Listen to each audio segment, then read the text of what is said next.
Welcome back to my channel, and always do well to subscribe to be very informed on all our chieftaincy related matters.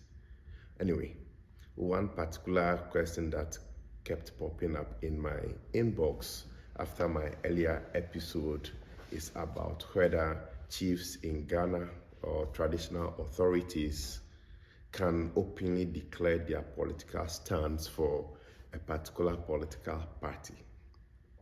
So people wanted to know, as it's becoming a norm where chiefs go on campaign trails or try to declare their stance for a party, a party A or party B in our campaign seasons. Anyway, one thing that we need to also understand is that the chieftaincy institution in Ghana is enshrined in our constitution. That's the 1992 Constitution of Ghana. So we'll make reference to this particular, the Constitution of Ghana.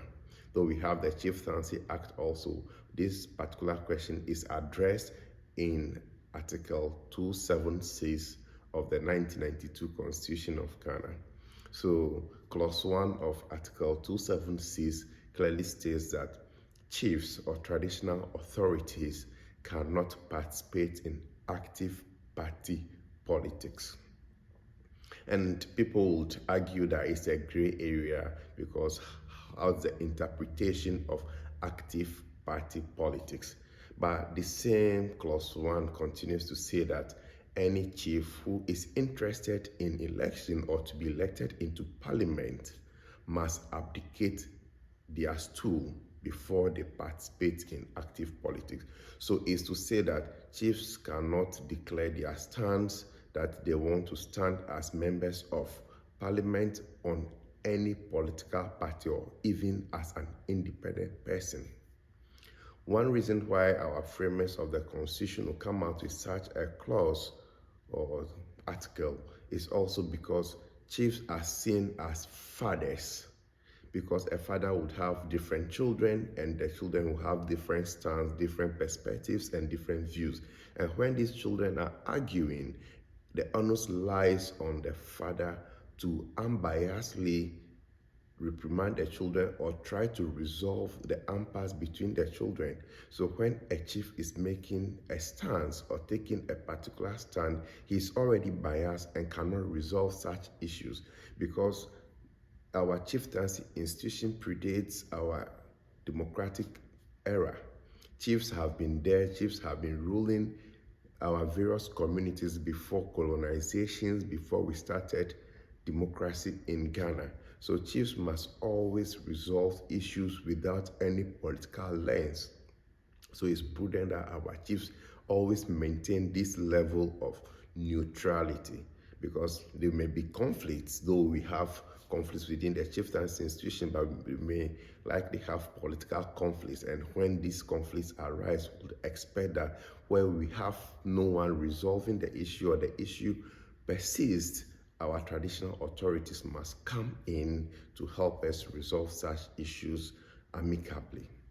However, Clause 2 of the same article continues to say that our chiefs can be appointed to public offices based on their competence or expertise. We often see that we appoint some number of traditional authorities to Council of Elders or to some statutory boards to also give off their experiences because we also need them in resolving issues, or they can also hold certain public offices. The only thing that they are prohibited from doing is coming out openly to declare their stance for a particular political party or a candidate, giving their blessings is normal because anyone who wants to have any form of campaign would come and visit the chief or pay allegiance or homage to the chief, courtesy call to the chief to seek his blessing that they want to stand.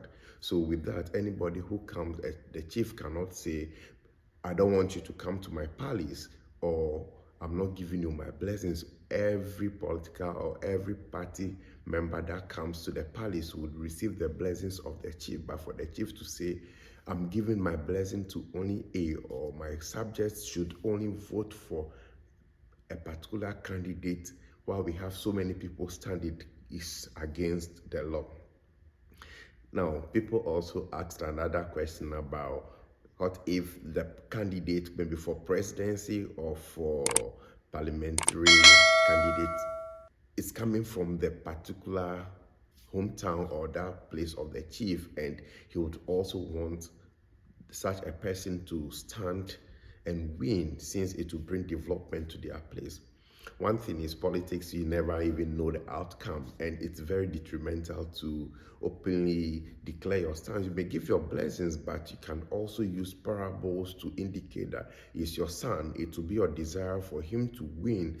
But if you do that and he loses, what happens then? That means you will stall developments from coming to your community or to come into your home. So sometimes you need to also play it very safe, where you could also use certain parables in trying to communicate your intention, but not to openly do it, where they'll know that okay, you give all your support to this particular member and he lost, so all our benefits will also not come, or the distribution of our resources will not come to you, since you did not help us or campaign for us, or you even prevented us from campaigning in your community. So these are some of the gray areas. These are some of the aspects of the Chieftaincy Act or the Constitution of Ghana that clearly dictates how chiefs are supposed to behave.